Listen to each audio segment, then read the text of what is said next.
We're here to welcome you joyfully with hearts full to celebrate what unites us, a collaborative program of the City of Boston, Office of Health and Human Services, Age-Friendly Boston, the Office of Immigrant Advancement,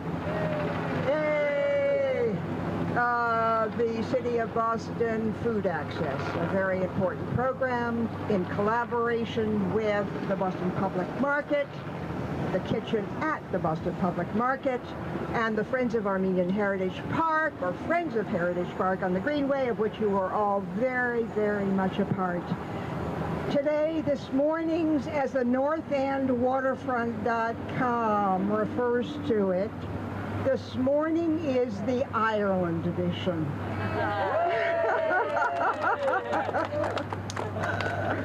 So it is with great pride that we welcome each of you with a bit of Irish, either 100% or 1% is probably all of us hold in your hearts and running through the veins of your wonderful bodies. So welcome. How many of you is this your first visit to the park? So what we're going to do, we're fortunate since there are two, after the program, we're going to give you a chance to learn about the significance of the park and the significance of the dodecahedron and the labyrinth, both to celebrate the immigrant experience that we all share. So now, it is therefore with pleasure to officially welcome you, Lisa Moore, the Consul General of Ireland. We are honored to have you with us this morning.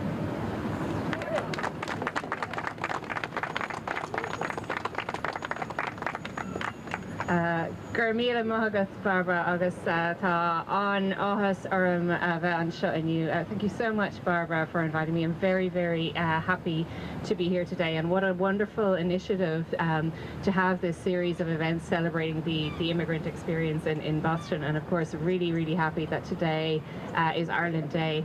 I'm a relatively new arrival in Boston myself, having just arrived a couple of months ago with my family, and I must say I was really struck with the diversity of the city and the richness of the city, and people from all over the world come here to Boston to make it their home. And I have to say, having been here just a few weeks, I can really see why it's a wonderful place.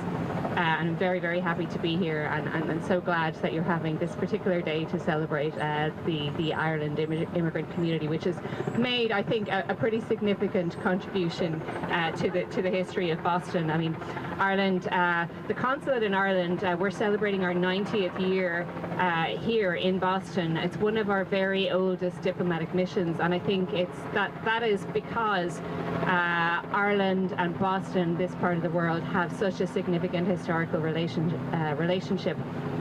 Irish immigrants have been coming to Boston and to the US for hundreds of years, of course, but it was sort of the huge waves of immigration started coming in the years after the Great Famine of the 1840s. That was an event that profoundly shaped Irish history. I think it also shaped the history of Massachusetts and New England in general. And many of those who came, we are very fortunate that many of those who came here and made their home here and contributed to the US also kept those links with Ireland, and they continued to celebrate the Irish culture, Irish history, their links with the Irish language, and they also kept a keen interest in events at home, which was greatly to Ireland's benefit.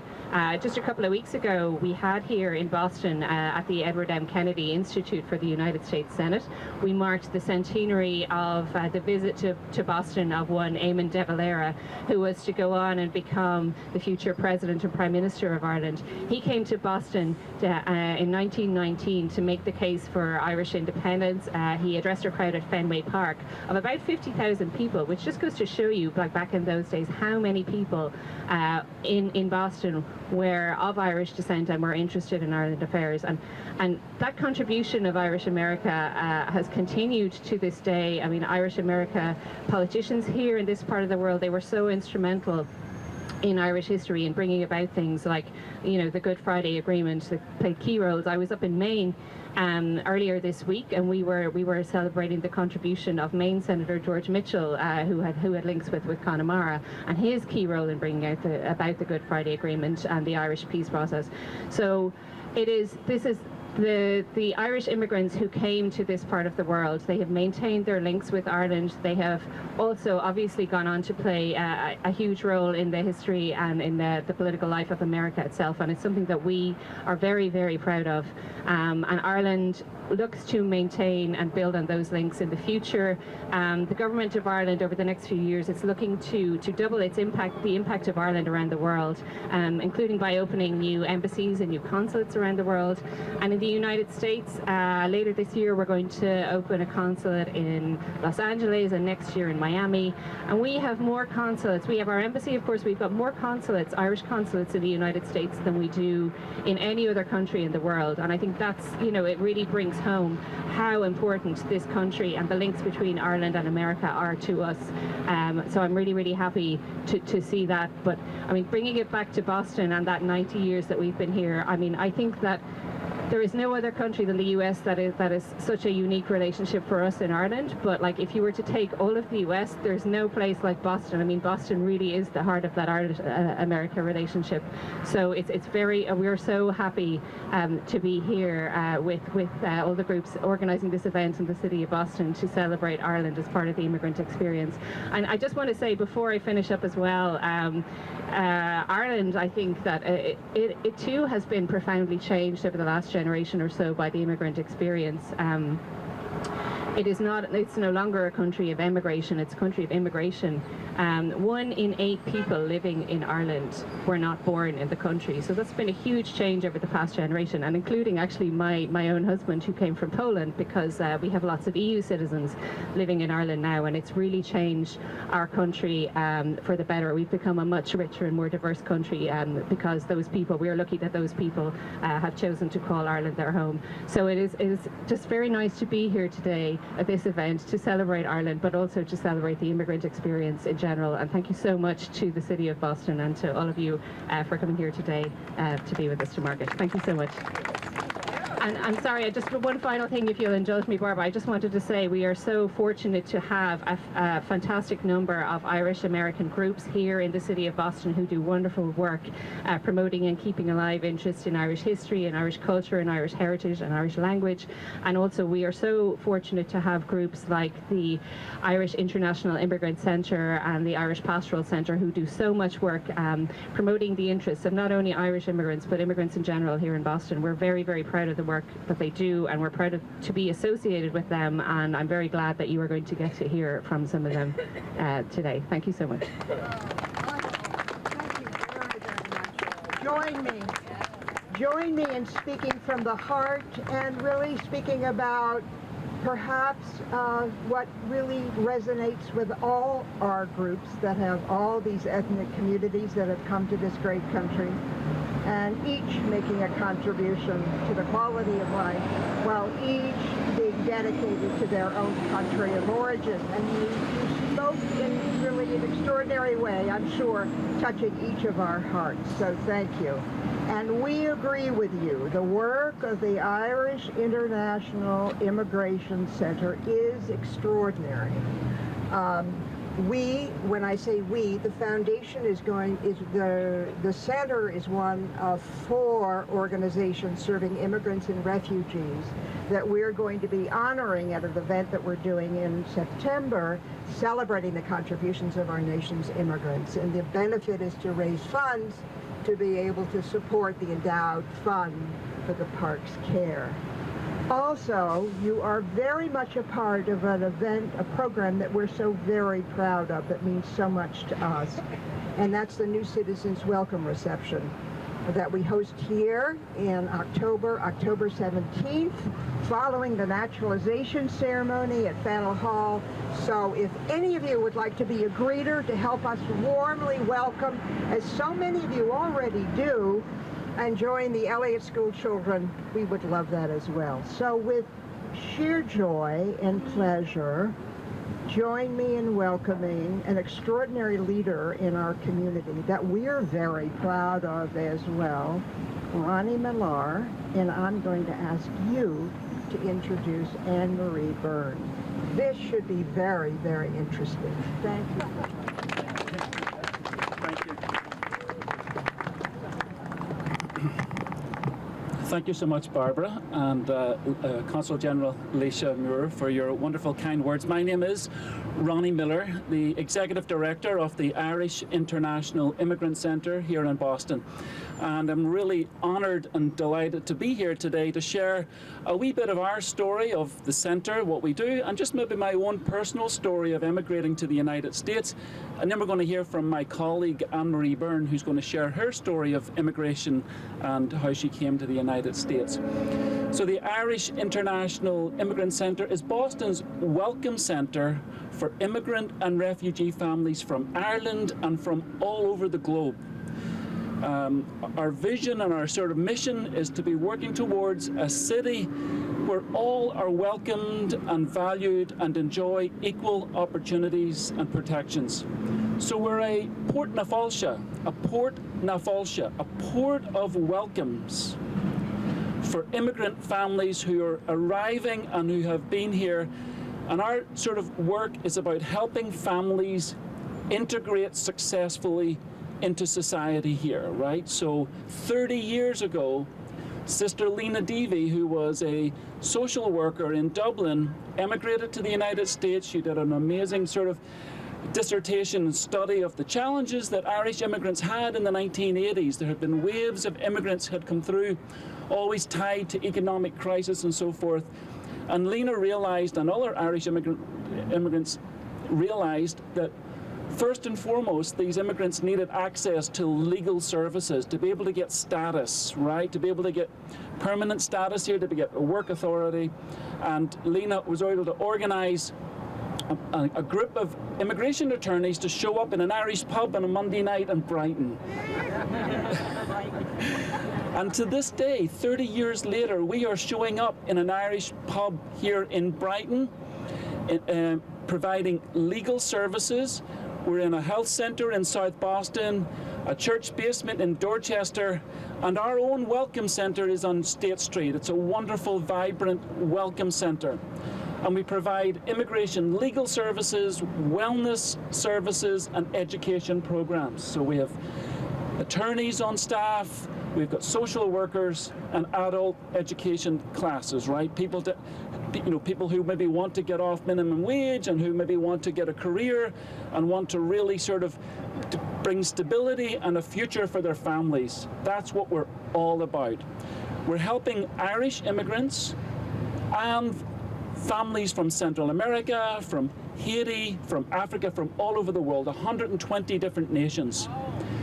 So it's an honor for 30 years to be part of the immigrant journey and the immigrant story here in Boston. And we operate from a place of sort of Irish sort of values of hospitality. Has anybody been to Ireland here? Look at all these hands. And one of the things you maybe would have heard is Céad Míle Fáilte, 100,000 welcomes, right? So we come at this from a place of hospitality, caring for others, social justice, and human rights, right? That we're really sort of caring for others that sort of are on that journey with us thank you, Barbara. So part of my own story is that I came from Ireland 25 years ago, and many immigrants come for different reasons and all kinds of sort of reasons for leaving their home country, leaving their families, being uprooted from your family, from your friends, from your whole neighborhood. So many different reasons for coming, leaving your country, right, and leaving your family and that. I grew up in Belfast in Northern Ireland. Anne-Marie's from the south, from the Republic of Ireland. I'm from Northern Ireland. And in my parents came from my father was a strong Protestant unionist who wanted to remain loyal to London, and my mother was one of 12 kids, a Catholic, who was very much a nationalist and wanted a united Ireland. So I was born into this family that was you know, that was united, but also in tremendous sort of tension, especially when the Civil War started in 1969, right? When I was only a young lad, a wee boy. One of my earliest memories was watching a Protestant paramilitary group coming up to the door looking for milk bottles, glass milk bottles, to be making petrol bombs to be throwing at the Catholic families, and one by one Catholic families were being burnt out of their homes. So we fled to England in 1972, tried to set up as an Irish family living in England, and that was a disaster. We returned immediately back in to Belfast, and it was like out of the frying pan into the fire, because in the 70s Belfast was a real war zone, right? And so growing up as a young boy through all of that, it was just a really sort of interesting sort of navigation of all of that, right? I was very fortunate and blessed to be employed by an American computer company, and I was able to start an apprenticeship sort of fixing small desktop computers. Computers were just on the rise, and I was able to work for Digital Equipment Corporation. And really through that experience of working for an American company and falling in love with a very beautiful American woman who was studying in Dublin, decided to move. You know, the war had been going on for nearly 30 years. There was no sight of the end of that. The sectarianism was really just in the whole sort of, in all parts of life there.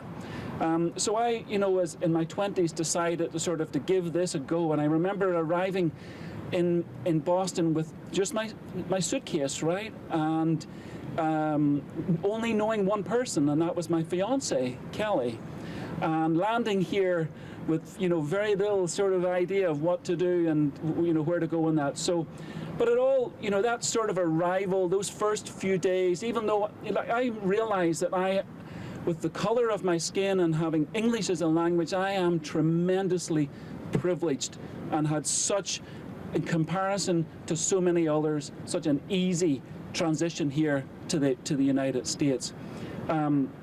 But again, every immigrant, we all share that story of having left our home, having left our families and friends, and sort of trying to start out afresh and anew. In the year 2000, Sister Lena approached me and says, you know, we'd love you to host. I was the director of I changed careers and became a director of a Boys and Girls Club in South Boston. I was approached to host an Irish intern by Sister Lena. It was a great experience. And then Lena says, you know, Ronnie, we'd really love you to be part of the centre. I'm going to retire at some stage. I'd love you. So I was her deputy for a couple of years, and now for the last 8 years I've been the director of the centre. So, you know, these times that we're living in are so important that we all stand together. The Irish have a wonderful saying that we live in each other's shelter. And I believe that firmly, that we're all in this together, regardless of which country we came from or which boat we arrived in. We're all in the same, as Martin Luther King says, we're all in the same boat right now, right? And we need to stand together in these times and in solidarity. You know, I was reminded recently in Deer Island on Boston Harbour, you know, there were 800 Irish immigrants detained in a detention centre, from a baby of 1 year of age up to 80 or 80, who 800 passed away, died. They could see Boston, but they were not. This was in 1847. They were not allowed to come into the port. They were in quarantine. Were not allowed to come into the port of Boston. So we've been here before, right? World War II, the Japanese internment camps. These are trying, testing time for immigrant families. And I'm really privileged to be here with you today.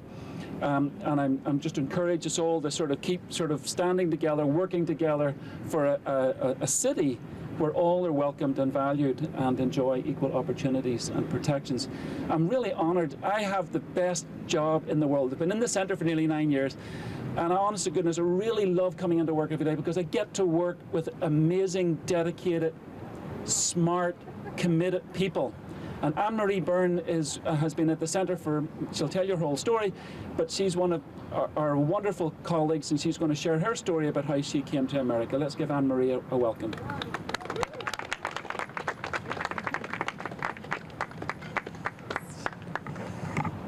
kick it off. Okay. Hi everyone, good morning. Thank you Barbara for inviting us to be part of this wonderful event, and thanks Ronnie for the amazing introduction. So my name is Anne-Marie Byrne, and as Ronnie said, I've been at the centre for a long time. So I emigrated to Boston back in December 2000. It wasn't my intention, which it's a little bit of a different story from other people, but I'll get to that in a minute. I didn't realise I was emigrating at the time.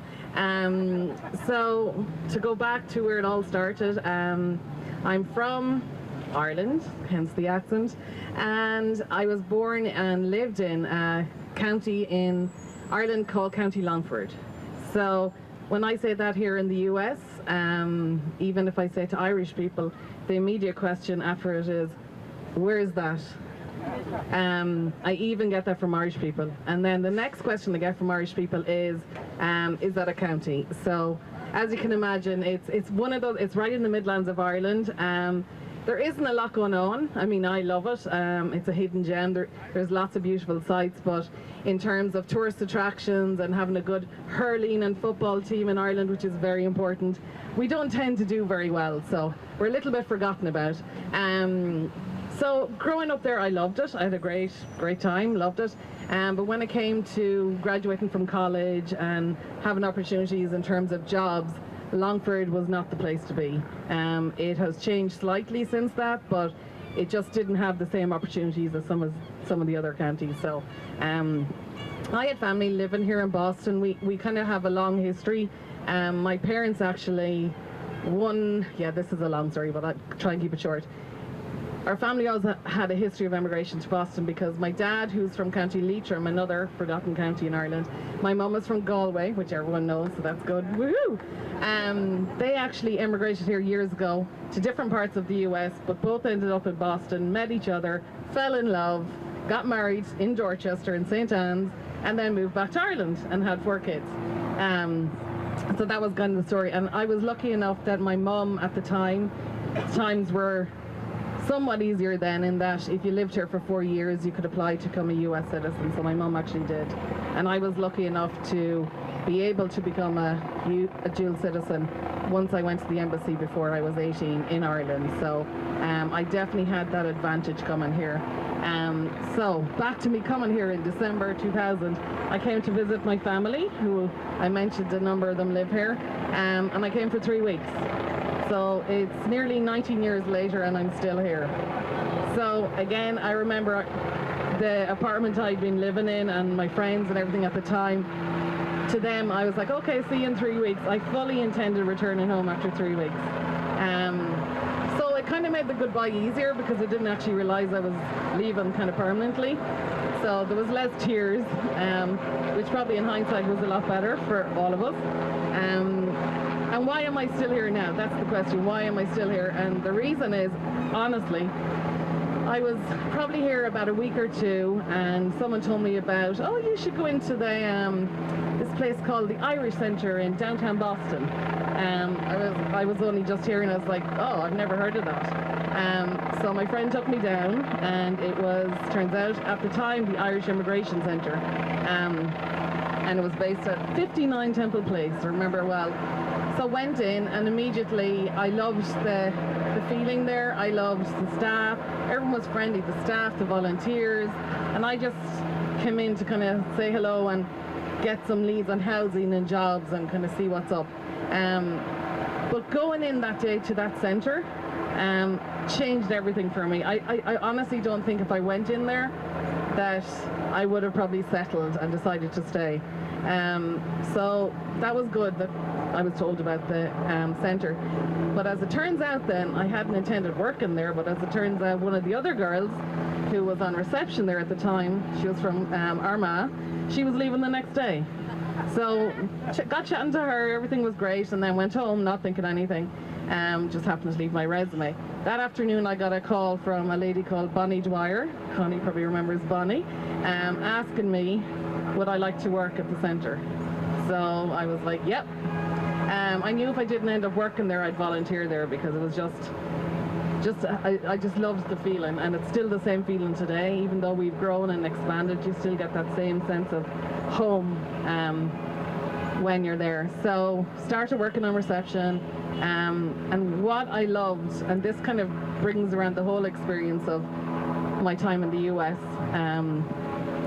what I loved is that every day we'd have lots of Irish people coming in, so I didn't feel homesick because I always had enough people. I didn't meet many people from Longford, but that was okay. I was fine with that. I did meet a lot actually that I'd gone to, people I knew from going to college in Athlone in County Westmeath, so I had my fill of people that I knew, so that was good, and then lots of new faces. So that definitely helped with homesickness.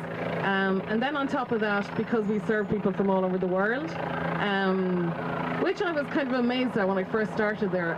I don't know why it was so unusual for me, but I was like, oh wow, we help immigrants from all over the world, not just Irish. It was really unique to me. And then I'd have people coming in then at the time, it was like Haiti, Cape Verde, Brazilians, Somali, people from countries that I'd probably never heard of were coming in. So the overall experience, the Irishness, to kind of, help with my homesickness and relate to and have the crack, as they say. And also then getting to know people from all over the world. I don't know if I've met people from all 126 countries, but probably pretty close. So that is really the reason I'm still here. And I will say that I'm very lucky and I feel extremely privileged to have citizenship. I feel extremely privileged to have walked into the centre that day and to be working there. I do truly believe it was meant to be. And I do have the privilege now in my role there of helping. So my role, I've wore a few hats over the years. My current one is doing Irish outreach, so it's specifically outreach to the Irish community, going out and about, meeting Irish, people popping in to see, if they have a problem, big or small, or anything that comes up, we're there to help them. So I just want to make sure that they're taken care of and know about our services, involved in our events, volunteering, which is my other role, recruiting volunteers. So we have a number of Irish and Irish Americans who volunteer with us too. So I do feel privileged that I'm in the position to help the more vulnerable Irish community here in Boston. And I'm really happy to be able to do that in any way I can. And that's kind of, I know on your flyer, Barbara, it was like celebrating what unites us. And just one quick story I wanted to tell was, as part of our programming, we do a lot of cross-cultural events. I think I was here 3 weeks when I went to my first Black and Green event, which is amazing. After I think 27 years, we're still doing it. It's a testament. It's the Irish International Immigrant Centre and the Montserrat Aspirers every year do an event called Black and Green, and it was basically started to bring people from all different backgrounds together. I remember going to my first one. I loved it. I loved the music. I loved the food. But when they pulled out the stickers and started sticking them, saying stick it on your forehead and breaking into groups to talk, that was new to me, having just come from Ireland. I was like, what? So I kind of quietly slipped out the door, I'll be honest. I was like, yeah, I'm not into this. But I've learned that obviously, probably the setting at the time was a bit too new for me, but I've learned that it's really important to get to know each other. And it wasn't that I didn't want to get to know people, but it was this whole thing of being on the spot with a sticker on my head and stuff like that. Yeah. But because of that, since I've attended many events, and it's very much part of our makeup, having events that bring all immigrants together. So everyone is going through their own stuff, but it's really important to set aside time to have events or just have chill out time where all immigrants come together and just talk about being immigrants. Or if you want to talk, if you don't want to talk, that's fine. Having food from different countries, all our different countries. Having like songs from our different countries. I remember the event called What is Home was the theme of one of the events. And it was basically, there was people from all over the world. I remember a lot of people from Somalia, Irish, Haiti, Cape Verde, all over the world, coming together, having a good time, talking about our different experiences and celebrating our own heritage, which is really important to always cherish, and everyone does. Celebrate being US citizens, or being here in the US, also very important. And just realizing that, honestly, like Ronnie said, I won't know the quote word by word, but really just celebrating what unites us. And that's immigrants. We've so much in common. But people who aren't immigrants too, Americans here in the US, all of us, and especially, I won't get into it, but in these trying times, there is so much that still unites us. And we need to remember that, and we need to work on that, continue to work on that, as Ronnie said, and keep having these events, and keep bringing people together, and keep showing America how great all immigrants are and what they contribute to the US. So that's pretty much it. I think I probably went on a bit over the time, Barbara, but thank you so much for having me today. Join me in saying thank you. Thank you Oh, very, yes. very, very much. So it's really our collective together, as we say, coming together on common ground, as we talk about building community, that shared community that's so critically important, and it's just so wonderful to have you all a part. There are so many of you here that are at the heart and soul of the park. I see all of you, but they're at the risk.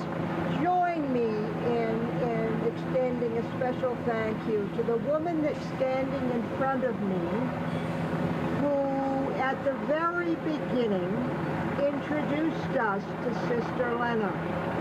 And Sister Lena very often came to our meetings at the North End that so many of you were a part of, with the wonderful woman in my front, son, Sheriff Peter Katucha. So thank you for joining us. And what I'm going to ask her, if she would lead the labyrinth walk. Oh my God, I'll get lost. Oh, you won't get lost.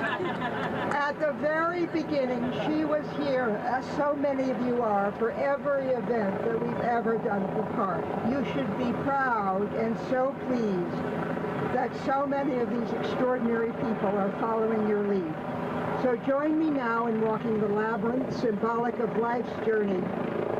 And you will notice that's etched around the labyrinth circle: art, science, service, commerce, and tribute to contributions made. And remember, we're all immigrants. We've all come from somewhere. Welcome. Will you lead us? Good afternoon, everyone. Welcome. Welcome to the kitchen. How's everybody doing today? All right. Good. Welcome to those of you who came in from the park. Welcome to those of you who've never been here before. Welcome to all of you who are returning to us for the umpteenth time. To those of you who know me, my name is Cleo, and I am the Education and Operations Manager here in this kitchen space. We are the kitchen at Boston Public Market, run by an organization called the Trustees. Is anybody in here familiar with the Trustees? Excellent. Thank you so much. The Trustees is the oldest land trust here in America, the largest one in Massachusetts. We have 118 properties all over the state, and most of them are parks. Oh yeah, thanks for your membership.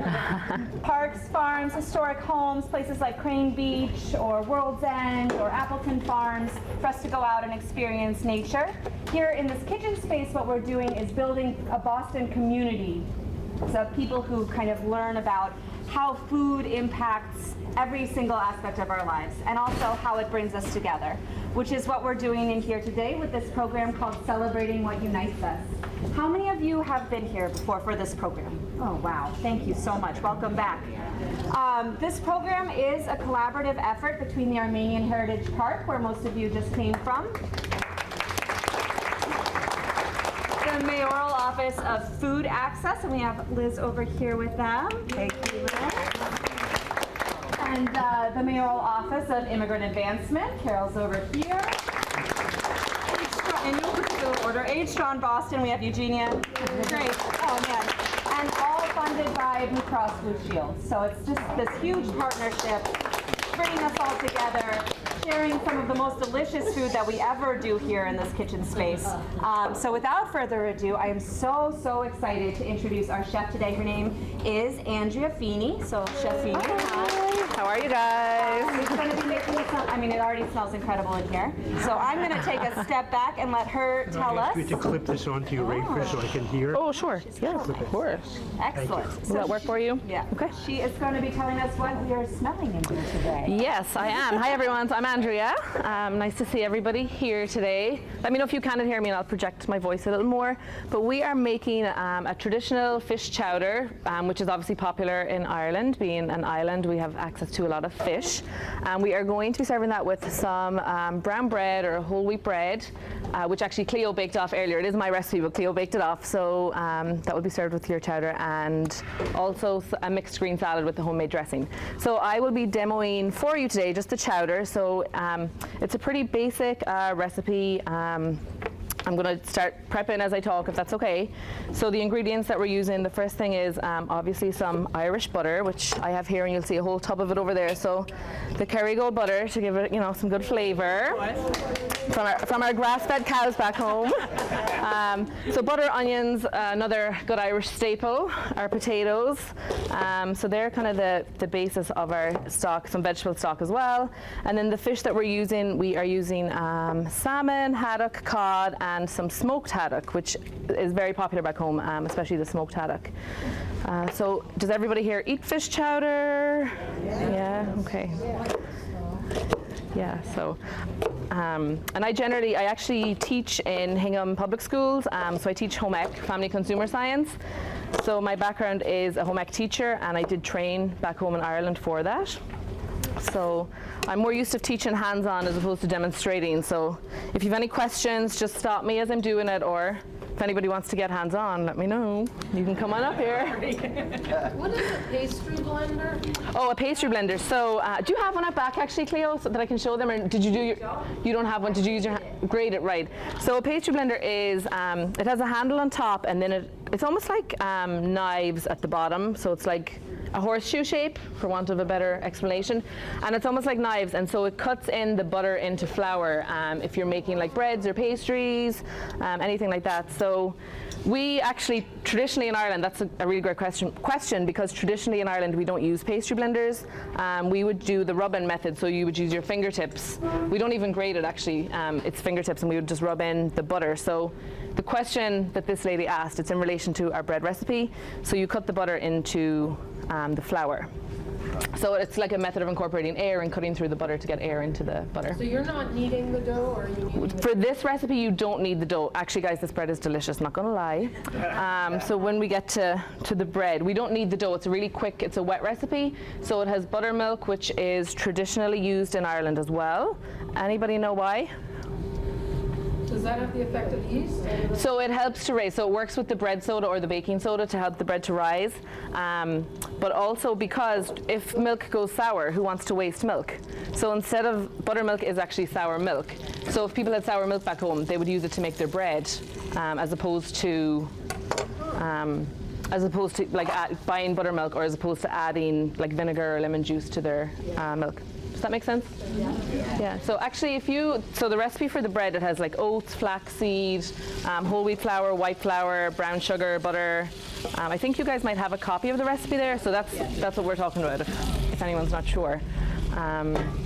So I have the onions on to saute right now, and I am going to get our bacon ready to add into those. Again, another huge ingredient, or very popular back home, is bacon. And I mean, all of you Americans love it too, I'm sure, right? So we're using smoked bacon today as well. Smoking, you know, it's popular back home, obviously, to preserve all of our foods. So that's why we're using it here. And it definitely adds great flavor. And if anybody doesn't eat pork, we do have one pre-made without bacon, so. Yeah, can I get the thing? Yeah, of course. Just let us know when you're grabbing it. So I'm going to saute these together. Bring out the flavor. And we need the bacon to cook for about 5 minutes. So while that is working, I will get working on the potatoes. And it is true, I was just telling Cleo earlier, it is true that we eat a lot of potatoes. Is anybody here Irish or of Irish descent? Okay. Do you guys eat a lot of potatoes? Yeah. And of course we're leaving the skin on. I don't know if you guys do or not, but you know, by leaving the skin on, we're keeping in those nutrients, and it's healthier, less waste, which traditionally in Ireland we love. Question. My name is Carol. Hi, Carol. And I'm wondering, would you explain when you speak about bacon in the recipe, what you mean when you say streaky?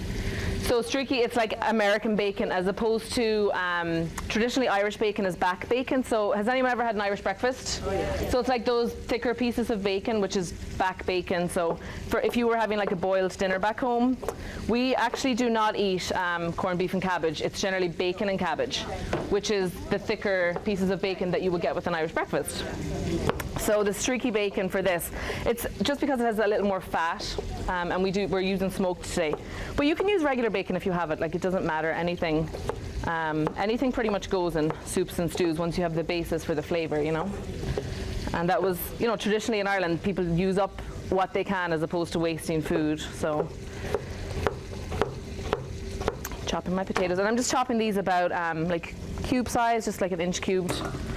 So they cook pretty quickly. It's a pretty quick recipe, actually. And I know traditionally, you know, it's shepherd's pies and beef stews that Irish people eat, but this is definitely popular as well. I hope it's not burning. So this is a popular one that was pretty quick, and I felt for the summer in New England as well, why not do a chowder or seafood stew? So we'll get the potatoes in there. And I am also going to add in at this point some thyme, like that.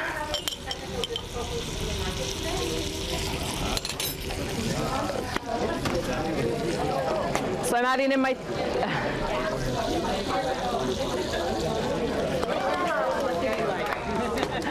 So right now I'm just adding in my thyme, bay leaf, a little salt and pepper. And with this recipe, I never add too much salt. You know, you can always add more at the end, just because the fish is smoked and then we have the smoky bacon, so that adds enough flavor. You know, you shouldn't need a lot of salt in there. And for stock, the recipe says fish stock, but again, you know, you can use whatever stock. If you have vegetable stock at home, chicken stock, any stock works. It's pretty versatile. Has any? It's an everyday one. It does have cream in it. We'll add the cream at the end, but it would be an everyday soup. Yeah, it's because it's not a roux based, so it's not as comforting, or it's more of a summer soup as well as opposed to a winter. Do you guys know the difference between a roux base and a regular? So roux is when it's thickened with flour, but we have the potatoes in here today, so it's not a super thick soup. So we're just gonna... The potatoes are gonna thicken it naturally? So they thicken it a little, not too much, yeah. But if you let them cook more, they would thicken it naturally, yeah, because they're a starchy food, so they typically thicken our food. So yeah, I'm trying to think. And then so the bread is obviously a very traditional Irish food. This one, the one that we're making, it's not a traditional soda bread in that you don't need it, but it's a much easier recipe and you cannot mess it up. If you try to make it at home and you mess it up, then I don't know, you weren't following the recipe. And the recipe that you guys have in front of you, it makes 2 loaves and it does freeze very, very well. So I often just make 2. I find it's easier and pop it in the freezer. But it has oats, whole wheat flour. There's flaxseed in there, like I said, the buttermilk, the bread soda, and then traditionally bread soda was used because of access to ingredients back home.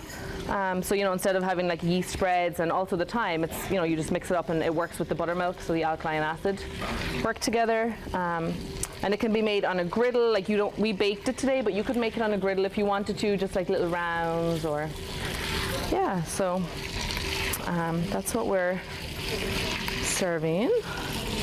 So I have my bacon, onions, thyme, bay leaf, potato in here. So I'm going to add my stock now and let that cook down. So we need to cook it down just until the potatoes are soft, so like to a knife point, so you can put a fork or a knife through them.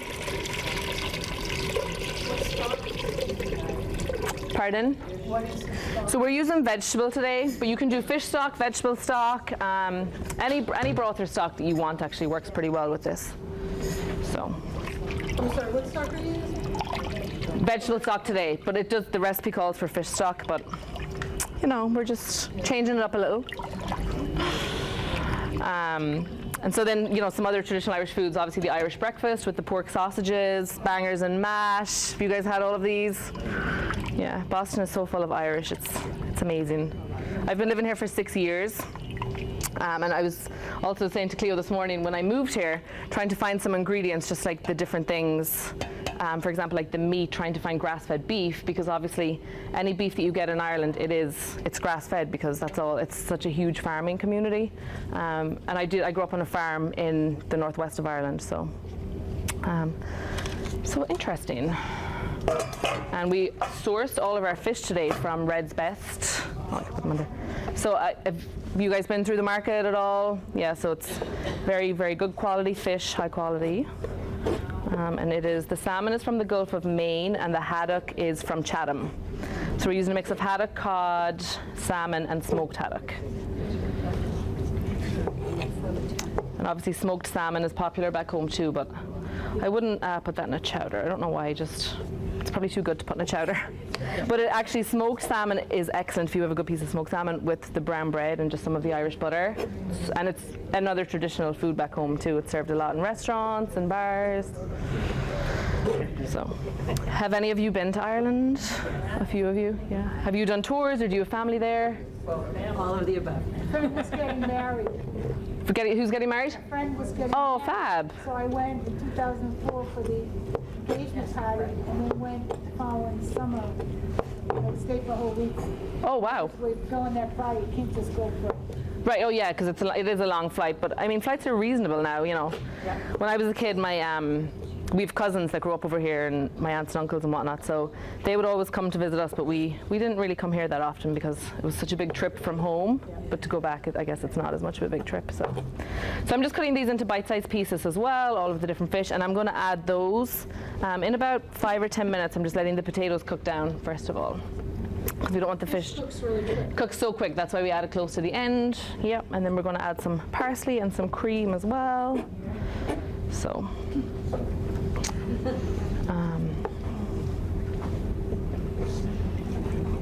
So yeah, when I moved here as well from home, I trained to be a home ec teacher back home, because it's taught in every single school in Ireland. Every school teaches home ec, but over here it's not as popular, which I was a little sad to see that or to hear that, because it's such an important life skill to learn, just the basics, you know. So hopefully, I feel like it might make a comeback. But it needs to come back. Many of us here in this room are old enough that we went to school and the girls learned home ec, the boys learned shop. Right. And the shop classrooms are up the hallway from my classroom right now, but it's one of the few schools that still teaches both of those things. And I teach middle school too, so it's Hingham Public Schools, so I teach at Hingham Middle. But I think it's coming back. We just got an email actually from a few other teachers or in other schools wondering what was our curriculum, what did we teach, because they are trying to bring it back in. So hopefully it will come back in. We'll see. A lot of people are going into culinary arts now. Right. So that is good. But the people that don't go into culinary arts, they still need to cook and eat. And obviously trying to source locally. You know, back home, you don't really need to think about sourcing your foods, or you don't need to think about it as much, sourcing your foods locally or the environment, because you know the farmer down the road, or you kind of know where everything comes from. So that was a huge challenge for me as well when I moved here, trying to find good ingredients. Even castor sugar is super fine sugar. Somebody just asked me, what is bread soda? Bread soda is baking soda. They're the same thing. Confectioner sugar and icing sugar. We don't use cups to measure back home. We use weighing scales. So a few differences. Yes? So castor sugar is super fine? Super fine sugar. I mean, right now, regular granulated sugar, it's fine enough that I would use that in a recipe that calls for castor sugar. But back home, they're two different products. Oh. Yes? Do you use demerara? Oh, right, so that's like light brown sugar. Yeah, demerara sugar. Yeah, so it's not super, it's a little more coarse. It's just like light brown sugar. And then you have the dark brown sugar too, so they just have the molasses added. But they're popular. We actually use brown sugar in the bread. You can leave it in or take it out, but it is definitely better with it in. I don't know if you guys could smell the bread, probably not anymore. Not over this, yeah. The cream is also right behind you. Oh, perfect. Yeah, so we can add it in. Passing out. Great. Yes, I'm going to add in the cream and parsley to the pre-made one.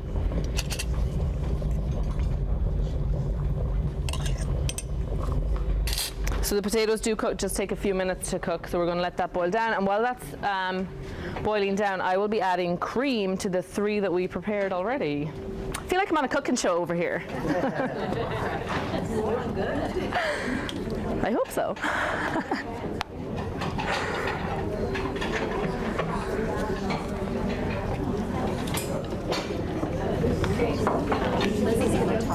Yes, perfect. Thank you.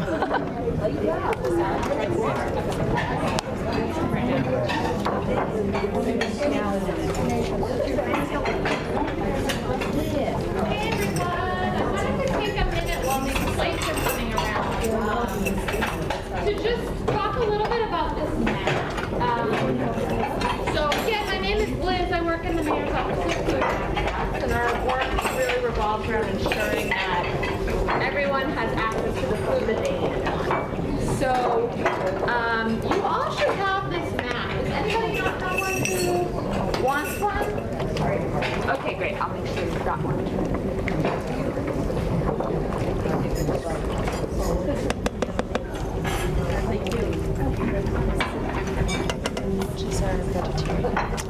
This one, pescatarian. Oh, you got it, great. So yeah, I just wanted to take a moment to explain this map. So if you open it up, you can see on one side is a map, and on the other side is a guide for all of the places listed on the map. And the intention of this map is to help folks in the city find access to free and reduced price food. And so it lists a number of different resources. There are food pantries and meal sites. The farmers markets in the city are all listed on I just need to map. add in the You parsley. use SNAP benefits at farmers markets, and you can. There's also a program called PIC, where your SNAP benefits are matched dollar for dollar. So it's a really great resource. Really stretches the dollar. And then there are the Fair Foods Truck and the Fresh Truck, which are 2 mobile markets that travel around the city offering fresh produce. So I just wanted to share that information. We have this available in a number of languages, so if you or somebody you know might want more copies, please let me know. Yeah. I need more copies and I need different languages. Okay, sure. I'll Contact you. yes, I'll give you my card, and then you can connect with me. We have it in Spanish, Haitian Creole, Bavarian Creole, Russian, Chinese, Vietnamese. I might be forgetting one. Have you got it in Irish? I think English has it covered. Wow, there are still some Gaelic areas. Yeah. So yeah, so I can make sure to get you whatever you need. Yes, please.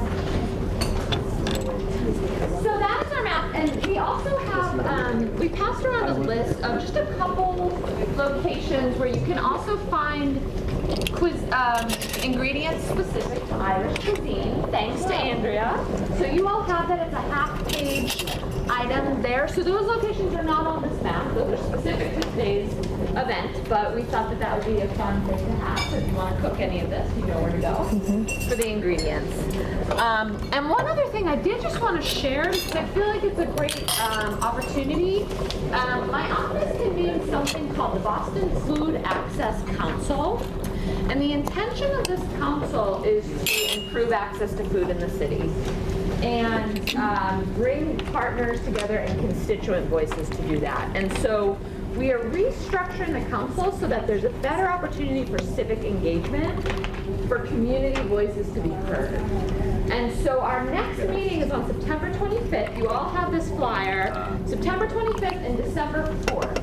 And we have an opportunity now for people to become voting members. But in order to be a voting member, you need to attend 2 of 4 meetings. And our first vote is in December. So that means you would need to be there in September and December to vote in December.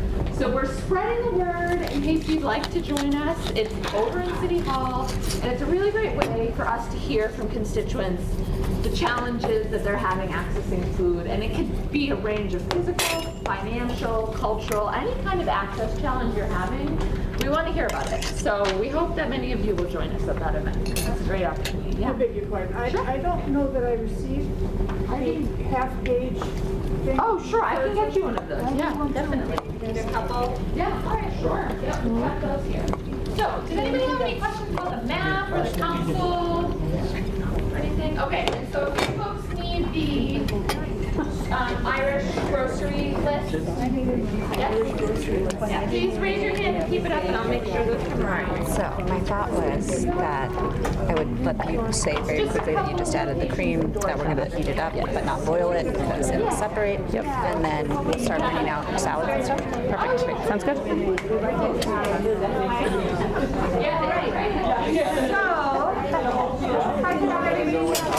Back up at the front. I know you've got a lot of stuff in front of you. You're about to have even more things in front of you because there will be food soon. Oh, now I have attention. So Chef Andrea just added some heavy cream to her soup. I'm going to let her talk about that. I'm going to be bringing out the brown bread with some Kerrygold butter, of course. Yes. As well as a salad that Andrea's going to talk about. Yeah, just a quick, yeah. Great. So I did the 3 that we had made earlier. I just added the cream to those, the heavy cream, and we're just heating it up. They were kept warm, but we're just heating them a little more.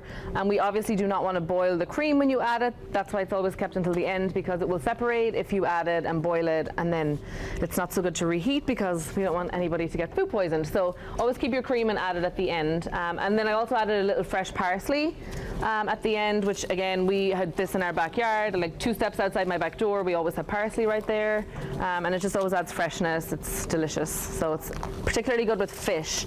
And actually, white parsley sauce is super popular back home. I don't know if anyone said that, so very, very popular. So it's just like a white roux sauce with parsley and onions, and it's very, very popular. It was served with fish in Ireland.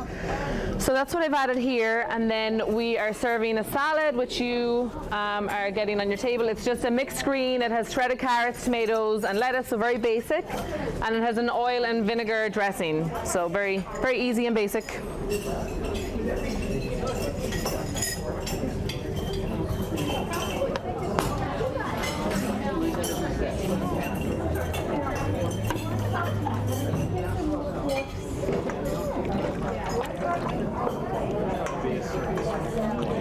So I hope you guys like everything.